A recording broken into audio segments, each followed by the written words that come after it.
تو انہوں نے کہا کہ صرف آزادی نہیں بلکہ بہت آزاد ہے، اور بلکہ اس حد تک معاملہ چلا گیا ہے کہ یہ عدلیہ آئین سے بھی آزاد ہو گئی ہے تنزیہ طور پہ. ہاں. تو بہت ہی یہ بہت ہی اسٹرانگ کرٹیسزم ہے کمنگ فرام somebody like جو کہ لیڈ کر رہے تھے، who's been very close to chief justice. اور لیڈ کی ہے پوری لائرس موومنٹ. تو اگر آپ دیکھیں تو یہ اگر آپ بھی صاحب کو تو آپ ڈسمس کر سکتے ہیں کہ بھائی ٹھیک ہے یہ تو پاگل ہو گیا ہے، اس طرح کے الزامات لگا رہا ہے، لیکن اعتزاز احسن صاحب کو اتنی آسانی سے ان کے جو سٹیٹمنٹس ہیں ان کو ڈسمس نہیں کیا جا سکتا. لیکن آپ کو لگ رہا ہے اس جو ایلیگیشن جو فیصل رضابی طرف سے آ رہی ہے اور اس کو شرجیل میمن اور آپ کے گورنر پنجاب بھی سیکنڈ کر رہے ہیں، کیا آپ کو لگ رہا ہے ان میں کچھ سچائی ہے؟ اب دیکھیں یہ تو ثابت کرنا بڑا مشکل ہے جب تک کہ باقاعدہ اس کی کوئی انویسٹیگیشن نہ ہو، لیکن اس میں مسئلہ ایک سب سے بڑا یہ ہے کہ جس طرح سپریم کورٹ اس کو ہینڈل کر رہی ہے وہ خود اس سے بہت سے سوالات اٹھ رہے ہیں لوگوں کے ذہن میں. کس طرح مثلاً سپریم کورٹ نے پہلے کہا کہ بھئی ٹھیک ہے نیب جو ہے یہ اس کو انویسٹیگیٹ کرے اور جوائنٹ انویسٹیگیٹ، وہ ملک ریاض اور اسرار افتخاری کی ٹیم جو ہے وہ انہوں نے لگا دی. اچھا اب کیا ہوا، سب کو پتا تھا کہ اگر اس طرح کا کوئی ارینجمنٹ ہوگا تو فوراً یہ 1-2-4 ہفتے بعد ارسلان افتخار دوبارہ کورٹ میں آ جائیں گے اور کہیں گے کہ بھئی مجھے ان پہ کوئی کانفیڈنس نہیں ہے، یہ نیب جو ہے یہ بائسڈ ہے، یہ میرے خلاف ہیں، یہ سب جو ہیں اس سے ملے ہوئے ہیں ملک ریاض کے ساتھ. تو وہی ہوا کہ وہ دوبارہ کورٹ میں آ گئے. تو کورٹ کو کرنا یہ چاہیے تھا جو کہ کورٹ کرتی رہی ہے پہلے دوسرے کیسز میں، کہ ایک انڈیپینڈنٹ کمیشن اسٹیبلش کرتی. حقانی بھی کیس میں انہوں نے یہ کیا تھا، اور بھی کیسز میں یہ کیا ہے کہ جو اس کو انویسٹیگیٹ کرے تاکہ اس میں انڈیپینڈنٹ کمیشن میں یہ کہ آپ یہ الزام نہیں لگا سکتے کہ یہ فلاں کے ساتھ ہے یا فلاں کے خلاف ہے. دوسرا مسئلہ یہ کہ جب ان سے واپس گئے ارسلان صاحب تو انہوں نے کیا ایکشن لیا کہ اس کو ہولڈ پہ ڈال دیا. اچھا ہولڈ پہ ڈالنا جو یہ خود بڑا اس پہ سوالیہ نشان پیدا ہو گیا کہ جو انویسٹیگیشن ہو رہی تھی اس کو بالکل سٹاپ کر دیا انہوں نے اسینشلی، کچھ نہیں ہو رہا اس میں. حالانکہ یہ بھی کر سکتے تھے کہ بھئی ٹھیک ہے تمہیں اعتراض ہے جوائنٹ انویسٹیگیشن ٹیم پہ تو let us find somebody else کہ جس کو دونوں ٹرسٹ کر سکتے ہیں. انویسٹیگیشن ٹیم کو چینج کر سکتے تھے، لوگوں کو ریپلیس کر سکتے تھے، یا انڈیپینڈنٹ کمیشن آرڈر کر سکتے تھے. تو لوگوں کو یہ اس وقت پرسیپشن مل رہا ہے کہ اس معاملے کو دبایا جا رہا ہے، دبانے کی کوشش کی جا رہی ہے مطلب. اور یہ چیز کئی لوگوں کو ہضم نہیں ہو کے دے رہی ہے کہ ارسلان افتخار کے بعد اتنا سارا پیسہ آ گیا، یعنی کہ جس کے بعد 3-4 سال پہلے نوکری نہیں تھی، وہ تو بہت اور چیف جسٹس کو کچھ نظر ہی نہیں آیا. یعنی ایون اعتزاز نے اس پہ بھی بات کی کہ جس طرح اس کو ہینڈل کیا جا رہا ہے اور یہ ارسلان سے سوالیہ نشان اٹھ رہا ہے. اور چیف ارسلان افتخار جو چیف جسٹس صاحب کے خلاف جو پہلا ریفرنس تھا مشرف صاحب کے زمانے میں، اس میں بھی ارسلان افتخار کی انوالومنٹ تھی، تو ان کو تو ایکسٹرا پریکاشن لینی چاہیے تھی. سوا صاحب کس طرح دیکھتے ہیں آپ؟ قبلہ وہی اس میں تو آلموسٹ ٹوٹے والے ریکارڈ والی بات ہوتی ہے جو ہم 3-4 ہفتے پہلے ڈسکس کر رہے تھے. یہ ہمارے ایک گیسٹ یہاں جو تھے وکیلوں نے کہا کہ یہ تو پینترے ہیں بیسیکلی. یہ جو ہے اس کو آپ کو ایک پولیٹیکل یا پھر آلموسٹ سسٹمک جو ہمارے یہاں پاور سینٹرز ہیں وہ ایک دوسرے کی کھینچا تانی کر رہی ہیں. اب اس میں ایک یہ سو کہتے ہیں نا پینترا تھا کہ ارسلان افتخار کا ایشو اٹھایا جائے. نہیں اگر اس میں صداقت کتنی ہے اس میں سوال تو یہی ہے. دیکھیں نا یہ جو ابرار صاحب نے بھی کہا، ابرار صاحب نے بھی کہا، دیگر حضرات نے، آپ کو ابرار صاحب کا جملہ میں یاد دلایا، انہوں نے کہا تھا کہ دیکھیں یہ چیف جسٹس بھی دودھ کے دھلے تو نہیں ہیں. یا پھر جیسے ہم لوگ کچھ دنوں سے ہمارے جیسے لوگ کہتے آ رہے ہیں کہ بھائی حمام میں سب ننگے. تو پھر تو اعتزاز احسن جیسے لوگوں کو جو انہوں نے جو بیان دیا، اور میں نے شاید آپ کی جو فیس بک پہ لکھا بھی تھا کہ اوپر تو معافی مانگنی چاہیے کہ جب یہ دودھ کے دھلے ہوئے نہیں ہیں اور یہ PCO زیادہ بھی تھے، تو آپ نے ایک ایسے آدمی کو کیوں لا کے جو ہے آپ نے ریسٹور کرایا؟ آپ بیٹھ کے اعتزاز احسن کا کوئی بھی ڈھنگ کا انٹرویو یا جیسے BBC کا انٹرویو کا ریاض صاحب نے ذکر کیا، ان کو یہ بات سنیں کہ بھائی ہم جو ریسٹور کر رہے تھے، اور میرے خیال سے اور بھی ایکٹیوسٹ یہاں پہ ایک شخص کو ریسٹور کرنے کی بات نہیں تھی. بات یہ تھی کہ جوڈیشری ہمارے یہاں ویسے تو جوڈیشری بھی کمپرومائزڈ ہے، لیکن ایک ڈکٹیٹر نے جب اس کو مزید کمپرومائز کرنے کی کوشش کی تو پبلک نے اس کو پش بیک کیا. تو اگین وہی بات کہ اعتزاز صاحب بھی یہ کہتے ہیں کہ ہم سسٹم کو ڈیفینڈ کرنے آئے ہیں، انسان کو نہیں. ایک کسی انسان کو کہ بھئی افتخار چودھری کو چیف جسٹس کی کرسی پہ بٹھا دو یا زرداری کو پریزیڈنٹ کی کرسی پہ بٹھا دو، نہیں. ہمارا مقصد یہ ہے کہ سسٹم جو ہے وہ چلتا رہے اور ایوالو کرتا رہے. لیکن ہمارے یہاں سسٹم بڑا کمپرومائزڈ ہے، لیکن انسان کمپرومائزڈ ہیں. ان کو آہستہ آہستہ اگر ہم ایولیوشن کی طرف لے کے آئیں، ارتقائی عمل سے ایک عادت ڈالیں لوگوں کی کہ جسٹس، آپ نے دیکھا ایک بہت بڑا پریسیڈنٹ یہ سیٹ ہوا کہ جب چیف جسٹس نے، سپریم کورٹ نے، جوڈیشری نے یہ کہا کہ اس پرائم منسٹر کو گھر بھیجو، تو گورنمنٹ نے اس پرائم منسٹر نے وہ بات ایکسیپٹ کی اور گھر چلے گئے. That is a very big president. Even though ہم آپ بہت سارے لوگ یہ سمجھ رہے ہیں کہ جوڈیشری کمپرومائزڈ تو ہے. پھر تو پیپلز پارٹی کو کریڈٹ دیں آپ. کریڈٹ ہم تو دیتے ہیں, مطلب میں تو بلکہ لوگ یہ کہتے ہیں کہ آپ پیپل کیا, پوائنٹ از کہ وہ ایک کریڈٹ ہے اور ہمیں ان سب چیزوں کا کریڈٹ دیکھنا ہے. لیکن جوڈیشری موومنٹ میں ایک فرد واحد کے ارد گرد ریوالو کر رہی تھی. وہ میرے زرداری صاحب نے تو بعد میں جب بحال نہیں کر رہے تھے ان کو تو کہا تھا کہ بھی -1 فارمولا, یعنی کہ -افتخار محمد چودھری اور باقی ججز کو. لیکن عوام نے نہیں مانی یہ بات. عوام نے نہیں, لائرز نے نہیں مانی, اور اعتزاز احسن نے بھی نہیں مانی, PMLN نے نہیں مانی. یہ بھی تو آپ دیکھیں نا کہ اعتزاز احسن جو کہ خود آفیشلی PPP کے ممبر ہیں اور جن کی آپ ابھی بات کریں, انہوں نے یہ بات نہیں مانی. لیکن آپ یہ کہہ رہے ہیں عوام نے نہیں. میں عوام کو اگر ہم یہ کہیں گے PTI کے فالوورس نے اور PMLN کے فالوورس نے نہیں مانی, ورنہ پیپلز پارٹی MKM نے تو لوئرس موومنٹ میں یا کہیں پر صحیح نہ کیوں لکھنے وہی بات ہے نا, وہ موومنٹ پورا تھا. اب یہی میں کہہ رہا ہوں کہ ہمارے یہاں, اور دوسری طرف جب آپ سیاست میں کیا ہو رہا ہے وہ بھی دیکھیے نا کہ اس وقت ایک طرف یہ ہو رہا ہے اور یہ لگ رہا ہے کہ جیسے اب اس وقت اسٹیبلشمنٹ اور خاص طور پہ ہماری جو رائٹ ونگ کنزرویٹو فورسز ہیں وہ چیف جسٹس کے پیچھے ہیں.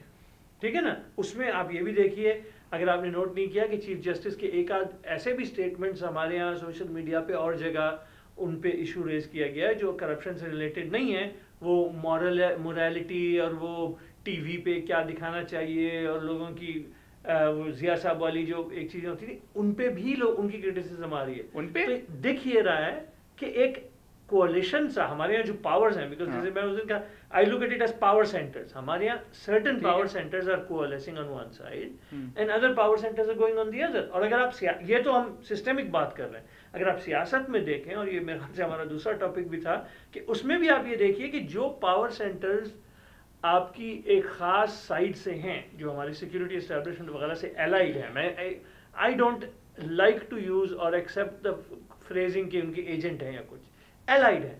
اس میں سے جیسے آپ نے کہا شیخ رشید اب عمران کی اب لگ رہا ہے کہ کچھ ایگریمنٹ یا انڈرسٹینڈنگ ہونے والی ہے. تو یہ ایک جس کو کہتے ہیں ہمارے یہاں پاور سینٹرز اور پاور پلیئرز جو ہیں وہ الائی ہو رہے ہیں. رائٹ ونگ کی پارٹیز کا ہی چیف جسٹس کے اوپر جھکاؤ ہے, اور فیصل رضا عابدی نے تو یہاں تک کہہ دیا کہ انہوں نے 900 طالبان جو ہیں بغیر سے یہ ٹرائل کے چھوڑ دیا. اس پہ وہ کر سکتے, لیکن یہ بہت بڑا ایلیگیشن ہے. وہ ایلیگیشن ہے, اس کو بھی وہ اپنے جس کو کہتے ہیں نا پولیٹیکل طریقے سے اسپن کر رہے ہیں.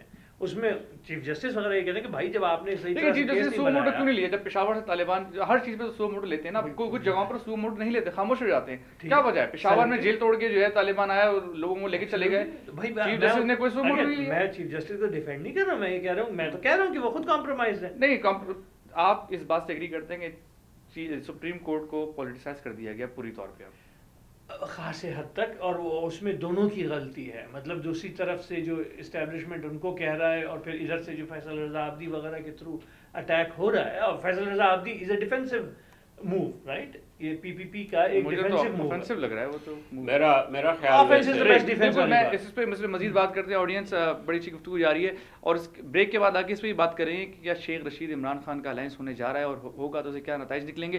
لیکن یہ جوڈیشری کے اوپر جو گفتگو ہے یہ جاری رہے گی. چھوٹا سا بریک لیتے ہیں, واپس آتے ہیں. Vision 2047, a show where we create and discuss futures for India and Pakistan, a year when both countries celebrate 100 years of independence. Be a part of this revolutionary news show coming to you every Sunday evening at 5 p.m. on Dia TV. War on terror, big government, big business and fall of America. The facts and the stories mainstream media don't want to tell you. Only on Frank Conversations with Fred Can. Frank and honest. Every Tuesday at 5 p.m. on Dia TV. Audience welcome back. جو پہلے گفتگو چلی تھی وہ continue کرتے ہیں. ریاض صاحب آپ کچھ کہنا چاہ رہے تھے. جی ہاں, تو اصل میں یہ دیکھ رہا ہوں کہ اگر آپ دیکھیں جوڈیشل ایکٹیویزم جو ہے پاکستان میں وہ اس حد تک پہنچ گیا ہے کہ اس سے ملک کو واضح طور پہ نقصان ہو رہا ہے, نظر آ رہا ہے. ہاں, ایک تو مستقل جو غیر یقینی کی فضا پیدا کر دی ہے کہ ایک آپ نے پرائم منسٹر کو ہٹایا, اب آپ دوسرے کے اوپر تلوار لٹکائے بیٹھے ہیں. اس انسرٹنٹی کی وجہ سے جو تھوڑا بہت انویسٹمنٹ آ سکتا تھا, جو باہر سے سپورٹ مل سکتی تھی, وہ نہیں ملے گی. اب لوگ جو ہیں ڈرے ہوئے ہیں انویسٹرز کہ بھائی پتہ نہیں کیا کرتے ہیں.